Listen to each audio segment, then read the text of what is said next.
الحمد لله نحمده ونستعينه ونستغفره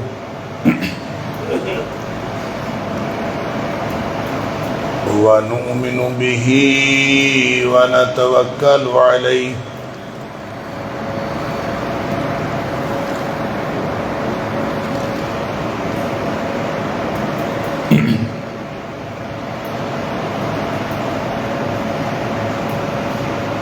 ونعوذ بالله من شرور أنفسنا ومن سيئات أعمالنا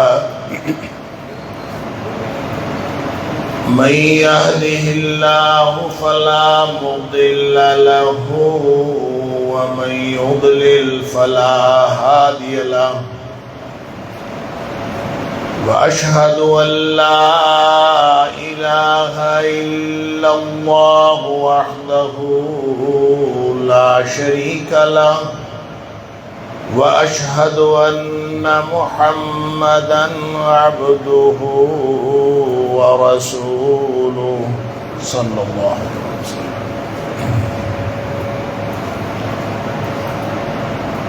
أرسله بالحق بشيرا ونذيرا بين يدي الساعة فمن يطع الله ورسوله فقد رشد واهتدى ومن يعص الله ورسوله فقد ضل وغوى. مزید آپ نے خراب کر دیا، اب رہنے دینا، نہ کریں، کچھ بھی نہ کریں.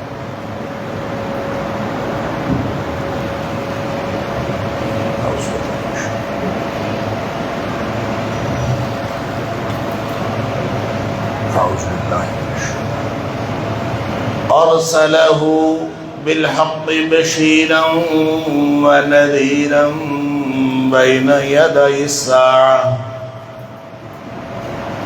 فمن يطع الله ورسوله فقد رشد واهتدى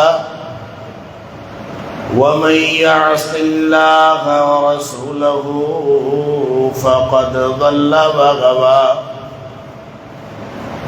فإنه لا يضر إلا نفسه ولا يضر الله شيئا. نسأل الله ربنا أن يجعلنا ممن يطيعه ويطيع رسوله ويتبع رضوانه ويجتنب سخطه فإنما نحن به ولا. أما بعد فإن خير الحديث كتاب الله وخير الهدي هدي محمد صلى الله عليه وآله وسلم وشر الأمور محدثاتها وكل محدثة بدعة وكل بدعة ضلالة وكل ضلالة في النار. فأعوذ بالله السميع العليم من الشيطان الرجيم من همزه ونفثه ونفثه. بسم الله الرحمن الرحيم. ما كان للمشركين أن يعمروا مساجد الله شاهدين على أنفسهم بالكفر أولئك حبطت أعمالهم وفي النار هم خالدون إنما يعمر مساجد الله من آمن بالله واليوم الآخر وأقام الصلاة وآتى الزكاة ولم يخش إلا الله فعسى أولئك أن يكونوا من المهتدين أجعلتم سقاية الحاج وعمارة المسجد الحرام كمن آمن بالله واليوم الآخر وجاهد في سبيل الله لا يستوون عند الله والله لا يهدي القوم الظالمين۔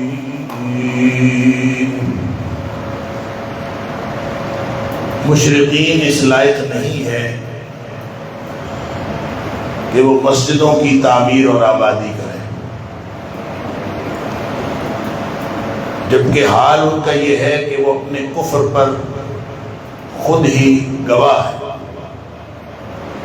یہ وہ لوگ ہیں جن کی ساری زندگی کے سارے اعمال ضائع ہو گئے۔ وَفِي النَّارِ هُمْ خَالِدُونَ، اور یہ ہمیشہ جہنم کے اندر رہیں گے۔ مسجدیں تو آباد وہ لوگ کرتے ہیں جو اللہ پر ایمان رکھے، آخرت کے دن پر ایمان رکھے، نماز قائم کرے، زکوٰۃ ادا کرے اور اللہ کے علاوہ کسی سے نہ ڈرے۔ فَعَسَىٰ أُولَٰئِكَ أَن يَكُونُوا مِنَ الْمُهْتَدِينَ، اگر یہ سارا کچھ کر لے تو پھر امید لگ پڑتی ہے کہ ہو سکتا ہے کہ پھر یہ لوگ ہدایت یافتہ لوگوں میں سے ہو جائیں۔ کیا تم نے حاجیوں کو پانی پلانے اور مسجد حرام کی تعمیر اور آبادی کو اس شخص کی طرح سمجھ لیا ہے، اس کے برابر سمجھ لیا ہے جو اللہ پر ایمان رکھتا ہے اور آخرت کے دن پر ایمان رکھتا ہے اور اللہ کے راستے میں پوری زندگی لگا دیتا ہے؟ کیا تم نے اس کے برابر سمجھ رکھا ہے؟ لا یستوون عند اللہ، اللہ کے ہاں یہ کبھی برابر نہیں ہو سکتے۔ واللہ لا یہدی القوم الظالمین، اور ظالموں کی قوم کو اللہ کبھی بھی ہدایت نہیں دیا کرتا۔ صدق اللہ العظیم۔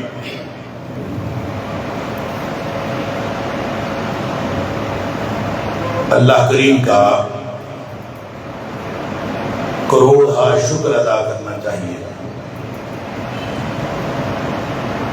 کہ جہاں اللہ نے ہمیں دیگر بے شمار انعامات عطا فرمائے، اسی میں ایک انعام یہ کہ آج ہم اللہ کے گھر میں جمع ہیں، اور اللہ کا وہ گھر جس کے بارے میں مجھے بتایا گیا کہ اس کی تعمیر جدید ہوئی ہے۔ بڑی خوشی کی بات ہے، خوبصورت مسجدیں بنانا، ان کی پاکیزگی، صفائی اور طہارت کا خیال کرنا اور صاف ستھری مسجدیں رکھنا، کہ اللہ کے رسول صلی اللہ علیہ وسلم کا حکم ہے۔ حضرت عائشہ صدیقہ رضی اللہ تعالیٰ عنہ فرماتی ہیں کہ نبی اکرم صلی اللہ علیہ وسلم صحابہ کو حکم دیا کرتے تھے بِبِنَاءِ الْمَسَاجِدِ فِي الدُّورِ، کہ وہ اپنے اپنے محلوں کے اندر مسجدیں بنائیں۔ مدینہ منورہ کو بہت بڑی بستی نہیں تھی، چھوٹی سی بستی تھی، اور پھر مسجد نبوی اس کے اندر موجود تھی۔ پھر وہاں نبی اکرم صلی اللہ علیہ وسلم بطور امام اور خطیب موجود تھے۔ اس کے باوجود نبی اکرم صلی اللہ علیہ وسلم صحابہ اکرام کو حکم دیا کرتے تھے کہ اپنے اپنے محلے کے اندر مسجد بنائیں. وَأَن تُطَيَّبَ وَتُنَظَّفَ. صرف مسجد بنانے کا حکم نہیں دیتے تھے، یہ بھی ساتھ حکم دیتے تھے کہ جو مسجد بناؤ وہ پاک، صاف اور صاف ستھری ہونی چاہیے. یعنی ان تطیب وان تنظف، اس کو صاف ستھری بھی رکھا جائے اور اس کی آرائش کا خیال رکھا جائے کہ مسجد جو ہے اس کے اندر کوئی گندگی نہ ہو، اس کی نظافت کا اور طہارت کا خیال رکھا جائے. لہذا مسجدوں کے اندر صاف ستھرے قالین جو آج کل بچھائے جاتے ہیں، صاف ستھری جو سطحیں بچھائی جاتی ہیں اور مسجدوں کو جو صاف ستھرا رکھا جاتا ہے، آج کل بہت رجحان ہے اس بارے میں اور بہت رواج ہے کہ مسجدیں صاف ستھری رکھی جائیں. یہ نبی اکرم صلی اللہ علیہ وسلم کے حکم کے عین مطابق ہے. لیکن اگر مسجدوں کو ان کی تعمیر کے اندر جو اینٹ گارا لگاتے ہوئے اور اس کی اس طرح کی آرائش کرتے ہوئے کہ تعمیر کے اندر بہت زیادہ پیسہ لگا دیا جانا اور اس کو اس طرح سے خوبصورت بنانے کی کوشش کرنا کہ وہ دوسرے کے مقابلے میں زیادہ خوبصورت لگے، اس طرح کرنا، یہ نبی پاک صلی اللہ علیہ وسلم نے فرمایا قیامت کی نشانیوں میں سے ایک نشانی ہے. آپ نے فرمایا کہ یہ قیامت کی نشانیوں میں سے نشانی ہے ان یتباہ الناس فی المساجد، کہ لوگ مسجدوں کی آرائش میں ایک دوسرے سے مقابلہ کریں. میری مسجد زیادہ خوبصورت ہے، وہ کہے گا میری مسجد زیادہ خوبصورت ہے، اور چونے گج مسجدیں بنانا، ان کے اندر صرف آرائش کے لیے لاکھوں روپیہ لگا دینا، بلکہ آج کل کروڑوں روپیہ لگتا ہے اور وہ لگا دینا صرف آرائش کے لیے، یہ نبی پاک صلی اللہ علیہ وسلم کا حکم نہیں ہے. مسجد چاہے کچی ہو لیکن صاف ستھری، بس صاف ستھری مسجد یہ تقاضا ہے. بلکہ اقبال نے تو یہاں تک کہہ دیا کہ میں ناخوش و بیزار ہوں مرمر کی سلوں سے. اس نے جب جواب شکوہ لکھا ہے تو اس میں اقبال نے لکھ دیا کہ میں ناخوش و بیزار ہوں مرمر کی سلوں سے، میرے لیے مٹی کا حرم اور بنا دو. اللہ کو مٹی کا حرم پسند ہے، چاہے کچی مسجد ہو لیکن صاف ستھری ہو. صفائی ستھرائی کا مطلب یہ نہیں ہے کہ آپ اس مسجد کی تعمیر کے اوپر کروڑوں روپیہ لگا دیں صرف مسجد کی خوبصورتی کے لیے. ہاں، ضرورت کے لیے جو چیز لگے، واش روم بہت اچھے ہونے چاہیے، ضرورت کی چیز ہے، صاف ستھرے واش روم ہونے چاہیے، اس کے اوپر پیسہ لگانا چاہیے تاکہ لوگوں کی سہولت لوگوں کو میسر آئے. تو لوگوں کی سہولت کے لیے جتنی چیزیں اس کے اندر شامل ہیں ان سب پر پیسہ لگا دینے میں کوئی حرج نہیں. مسجدوں کی تعمیر اور آبادی، میں نے 3 آیتیں سورہ توبہ کی آپ کے سامنے پڑھی، اس میں پوری کہانی اللہ کریم نے بتا دی ہے کہ لوگ مسجد تعمیر کیوں کرتے ہیں اور کیوں کرتے ہیں، کیا کیا مقاصد مساجد کی تعمیر کے ہوتے ہیں. اور مساجد کی تعمیر اور آبادی کرنا ہر کوئی کرتا ہے. مسجد تعمیر کفار مکہ،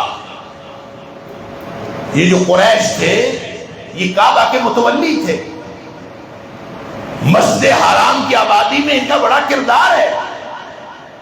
حاجیوں کو پانی پلانا، مسجد حرام کی آبادی کرنا، اس کے اندر سہولیات بہم پہنچانا، یہ ان کا کام ہوا کرتا. تو یہ سمجھتے تھے کہ ہم اللہ کے چہیتے ہیں.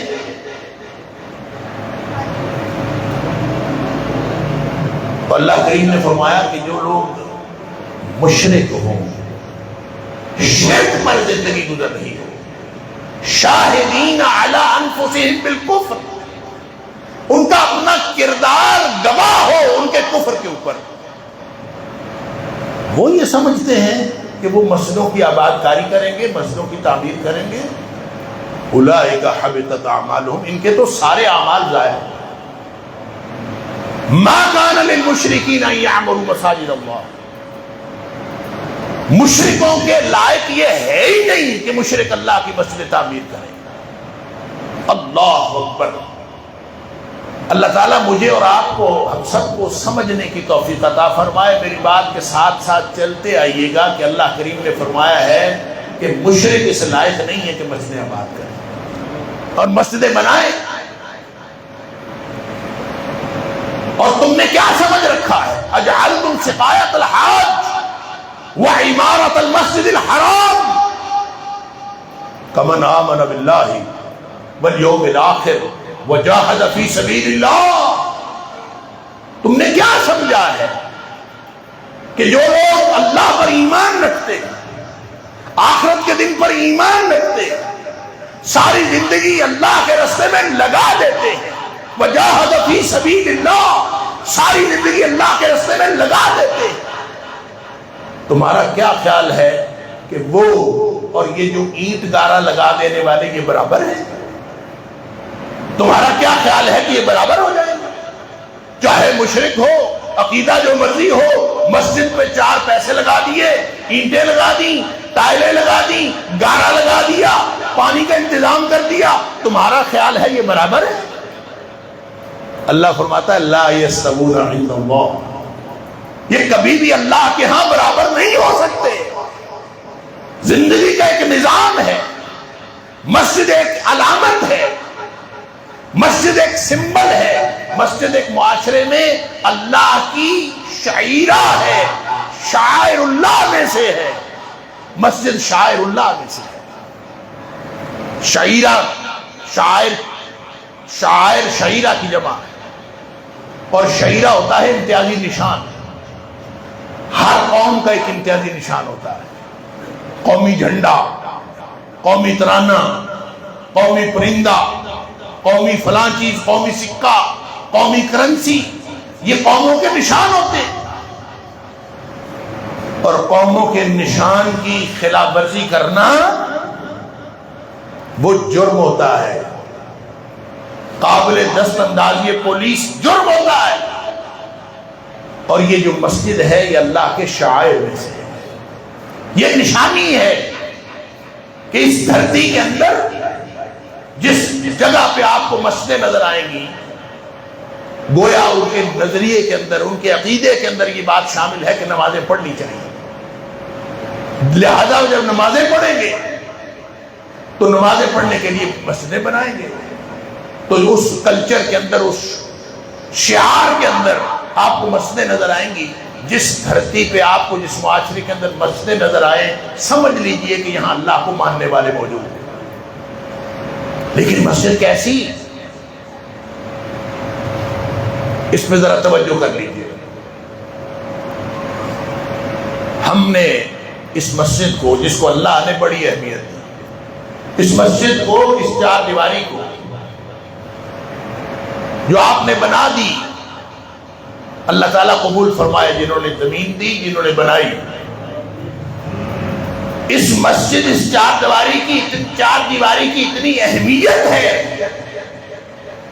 کہ اللہ کے رسول صلی اللہ علیہ وسلم نے فرمایا کہ احب البلاد الی اللہ مساجدها.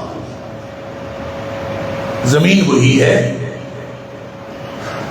محلہ وہی ہے, اس پر آنے والے لوگ وہی ہیں, لیکن یہ جب دھرتی میں لائن کھینچ دی گئی, بتا دیا گیا کہ یہ 4 دیواری مسجد ہے آج کے بعد, نبی پاک صلی اللہ علیہ وسلم میں اللہ کے نزدیک روئے زمین کی سب سے بہترین جگہ مساجد ہے. روئے زمین کی سب سے بہترین جگہ مسجد. اللہ.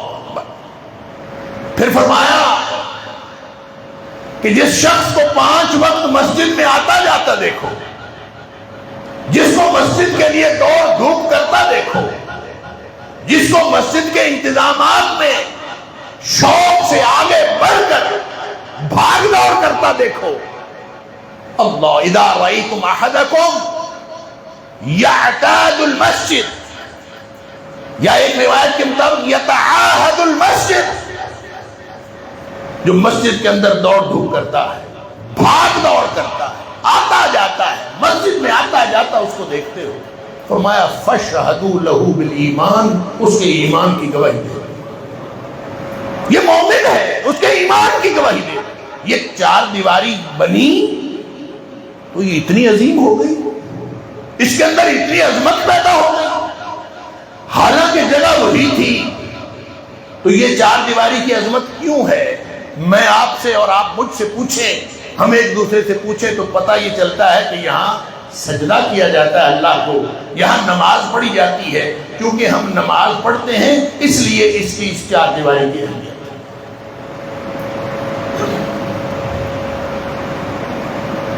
اس چار دیواری کی اہمیت میں ایک بات بس اور سن لیجئے، پھر میں بات آگے بڑھاتا ہوں کہ نبی اکرم صلی اللہ علیہ وسلم نے فرمایا قیامت والے دن اللہ اس شخص کو بھی ان لوگوں میں شامل کرے گا جن کو اللہ کے عرش کا سایہ نصیب ہوگا۔ کون سا شخص؟ قلبہ معلق بالمساجد، جو پھرتا بازاروں میں ہے، پھرتا گھر میں ہے، پھرتا اپنی نوکری پہ ہے، پھرتا اپنے کاروبار پہ ہے، لیکن اس کا دل مسجد کے ساتھ اٹکا ہوا ہے۔ مسجد میں آتا ہے تو اس کو چین آتا ہے، مسجد میں نہیں ہوتا تو اس کو چین نہیں آتا۔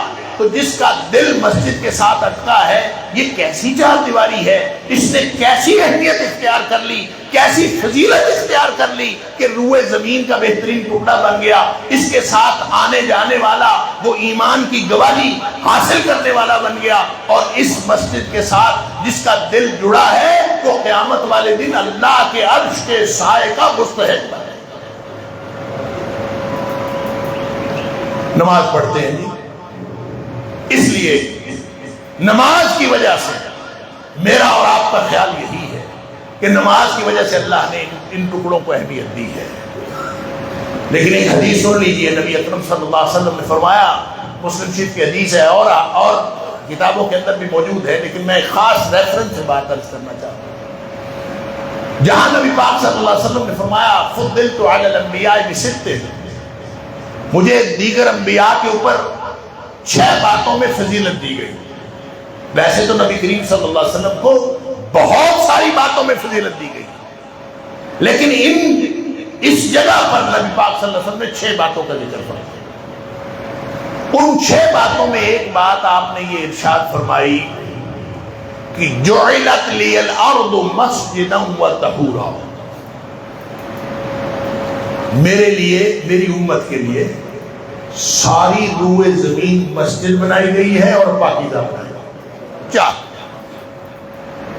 روئے زمین ساری مسجد ہے، ساری پاک ہے، جہاں مرضی نماز پڑھو،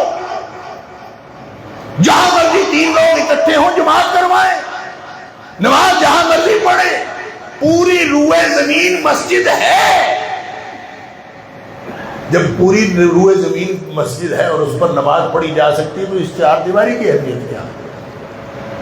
سوال پیدا ہوتا ہے، تو پھر اس چار دیواری کی اہمیت کیوں ہے جب پوری روئے زمین ہی مسجد ہے، ساری مسجد ہی پاک ہے، اور یہ نبی اکرم صلی اللہ علیہ وسلم کے امتیازات میں سے ایک امتیاز ہے، تو پھر اس مسجد کی اہمیت؟ اللہ، یہ ہے وہ بات جو سمجھنے کی ہے، جو اللہ ہمیں ان آیات کے اندر بھی سمجھاتا ہے، اور دیگر جو قرآن پاک کی آیات ہے وہ بھی ہمیں یہ بات سمجھاتی ہیں کہ اس دھرتی پر جب یہ چار دیواری ہو جاتی ہے تو یہ کیا بن جاتا ہے، اس کو باقی روئے زمین سے کیوں فضیلت حاصل ہو جاتی ہے۔ یہ صرف نماز پڑھنے کا مسئلہ نہیں ہے، اگر نماز پڑھنے کا مسئلہ ہوتا تو نماز تو ہر جگہ پڑھی جا سکتی، تو یہ چار دیواری بن گئی تو پھر کیا بن گیا؟ کہتے جی نماز پڑھنے کے لیے نماز ہر جگہ پڑھی جا سکتی، تو اس چار دیواری کی کوئی خاص خصوصیت ہے جو اللہ کریم نے پہلی آیت کے اندر ہی بتا دی۔ فرمایا ما کان للمشرکین ان یعمروا مساجد اللہ. مشرک اللہ کی مسجد آباد نہیں کر سکتا. جو شرک کرتا ہے وہ کروڑوں لگائے، وہ اربوں لگائے. اینٹ گارے کا نام مسجد نہیں ہوتا. یہی تو فرمایا ہے کیا جعلتم سقایت الحاج وعمارت المسجد الحرام کمن آمن باللہ والیوم الآخر وجاہد فی سبیل اللہ. یہ تم نے برابر سمجھ رکھا. بڑا فرق ہے. لا یستوون عند اللہ، یہ اللہ کے ہاں برابر نہیں. مسجدوں کی آبادی پتہ کون کرتے ہیں؟ انما یعمر مساجد اللہ. درمیان والی آیت انما یعمر مساجد اللہ. اللہ کی مسجدوں کو صرف وہ لوگ تعمیر اور آباد کرتے ہیں. اینٹ گارا تو ہر ایک لگا لیتا ہے، لیکن مسجد کو تعمیر کرنا اور آباد کرنے کا مطلب یہ ہے.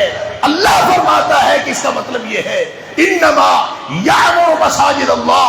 اللہ کی مسجدوں کو تعمیر اور آباد کرنا، اور وہ لوگ آباد کرتے ہیں من آمن باللہ، جو اللہ پر ایمان رکھے، والیوم الآخر، آخرت پر ایمان رکھے، واقام الصلاۃ، نماز کا نظام قائم کرے، وآت الزکات، زکات دے، ولم یخش الا اللہ، اللہ کے علاوہ کسی سے نہ ڈرے. یہ جو اللہ کے علاوہ کسی سے نہ ڈرے ہے نا، یہ ہے یخشا. ہم اس کا ترجمہ کر دیتے ہیں نہ ڈرے،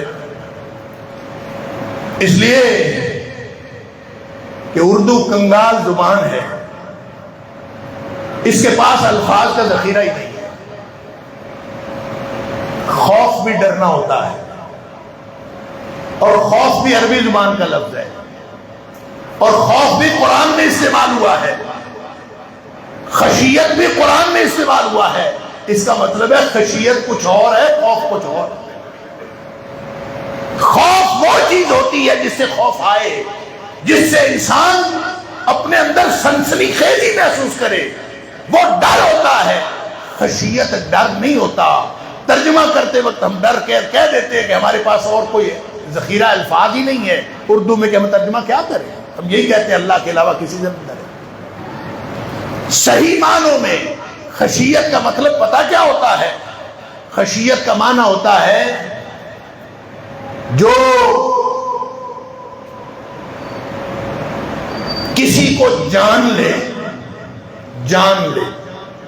ریکگنائز کر لے، اس کی ریکگنیشن حاصل کر لے، اس کی پہچان حاصل کر لے، اور پہچان حاصل کرنے کے بعد جو اس کا روب پڑتا ہے نا، وہ روب خشیت ہوتی ہے.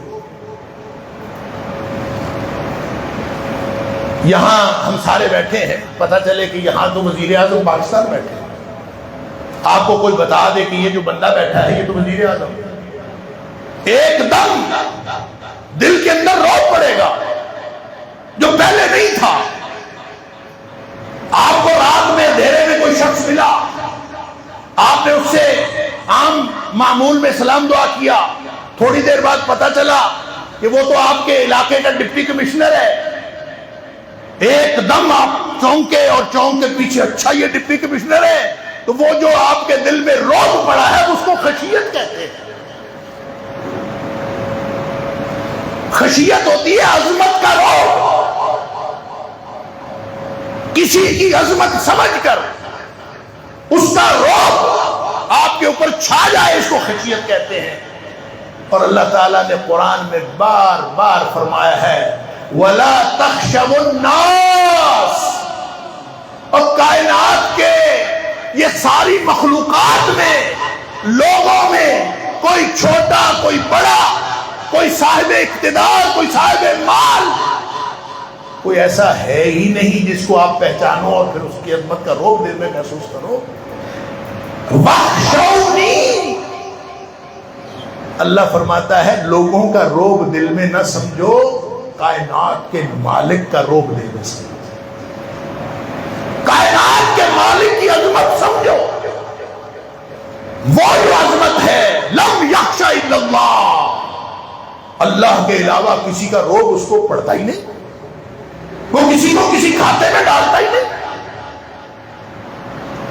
انما یعمر مساجد اللہ من آمن باللہ، اللہ پر ایمان، آخرت پر ایمان، اقام الصلاۃ وآتى الزکات، نمازیں پڑھتا ہے، زکات ادا کرتا ہے، اور اللہ کے علاوہ کسی سے مرعوب ہوتا ہی نہیں،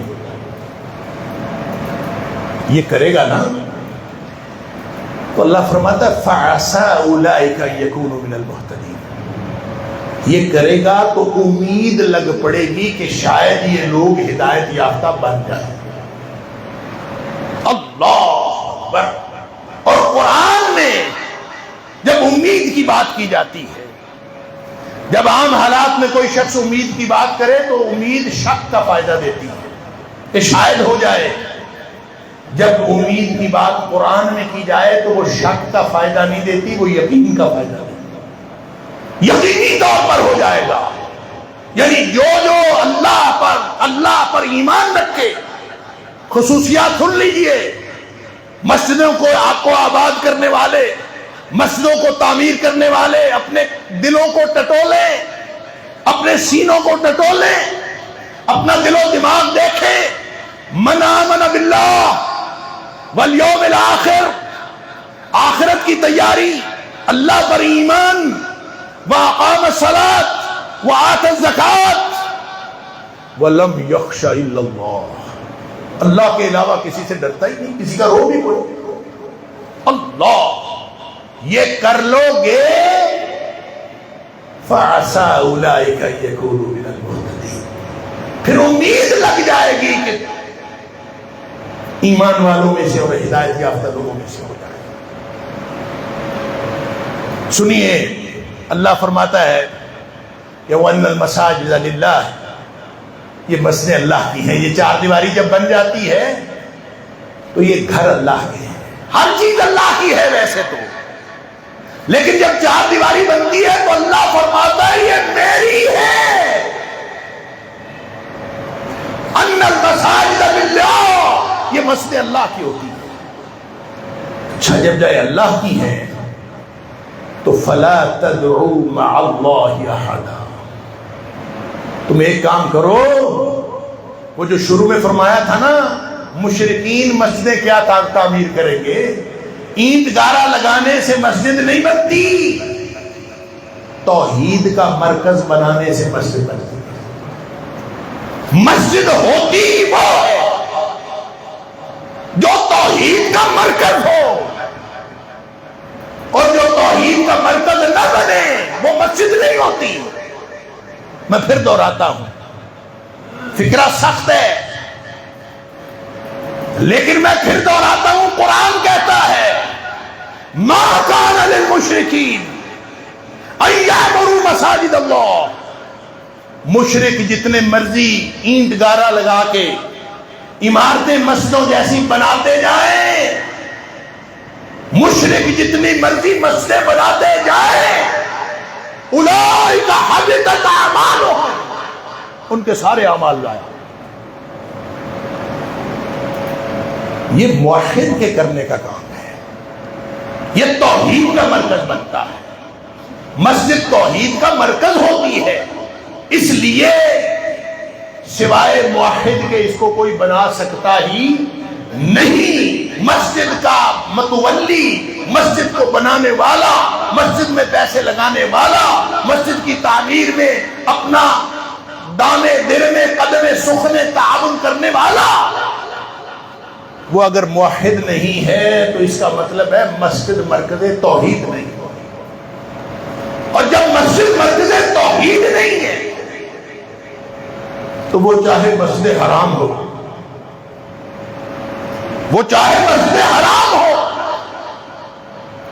آپ کو پتہ ہے نبی اکرم صلی اللہ علیہ وسلم مسجد حرام چھوڑ کر ہجرت کر گئے تھے، مدینہ منورہ چلے گئے تھے، معلوم ہے نا؟ ہجرت کے اسباب کبھی پڑھیں، ہجرت مدینہ کے اسباب کبھی پڑھیں۔ کہ نبی پاک صلی اللہ علیہ وسلم نے ہجرت کیوں کی؟ اللہ اکبر. کبھی پڑھیں، کتابیں لکھتی ہیں کافروں نے تنگ کر دیا تھا، حالات یہ بن گئے تھے، فلاں ہو گیا تھا، وہ آپ کے قتل کا منصوبہ بن گیا تھا، یہ ہو گیا تھا، سارے واقعات لکھتے ہیں. یہ نہیں لکھتے کہ نبی اکرم صلی اللہ علیہ وسلم کے مشن میں یہ تھا کہ اس کو مسجد حرام کو مرکز توحید بنائیں. وہ ام القرآن، وہ ام المساجد، وہ مسجد حرام، ساری مسجدوں کی ماں، اگر وہ مرکز توحید نہیں بنتا تو پھر کون سی مسجد مرکز توحید بنے گی؟ کتنے بت تھے جب نبی پاک صلی اللہ علیہ وسلم وہاں موجود تھے؟ 360 بت تھے. نبی پاک صلی اللہ علیہ وسلم اگر ان کو گرا دیتے، بتوں کو گرانا ہی تھا نا، بتوں کو گرا دیتے تو مسجد شرک سے پاک ہو جاتی، بتوں سے پاک ہو جاتی. اگر نبی پاک صلی اللہ علیہ وسلم جس وقت آپ نے ہجرت کی ہے مدینہ کی طرف، آپ ہجرت کرنے کی بجائے بت توڑ دیتے تو کیا ہوتا؟ سرداری قریشوں کے پاس تھی، سردار وہ تھے، سردار سارے مشرک تھے. اگر نبی پاک صلی اللہ علیہ وسلم بت گرا بھی دیتے، انہوں نے اگلے دن 360 پھر بنا لینے تھے. پاک نہیں ہونی تھی. نبی پاک صلی اللہ علیہ وسلم وہاں سے تشریف لے گئے. اللہ اکبر. اللہ نے وعدہ کیا، جانا نہیں چاہتے تھے نبی پاک صلی اللہ علیہ وسلم، جانا نہیں چاہتے تھے. کعبے کو خطاب کیا نبی پاک صلی اللہ علیہ وسلم نے کہ میں جانا نہیں چاہتا، میں مجبور ہو گیا ہوں کہ مجھے جانا پڑتا، میں جانا نہیں چاہتا تجھے چھوڑ کر، میں مجبور. مجبوری کیا تھی؟ مجبوری یہ نہیں تھی کہ نبی پاک صلی اللہ علیہ وسلم کو وہاں خطرہ تھا، خطروں میں تو کھیل رہے تھے 13 سالوں سے. مجبوری یہ تھی کہ آپ 360 بتوں کو گرا نہیں سکتے تھے. گراتے تھے تو قریشی سردار دوبارہ بنا لیتے.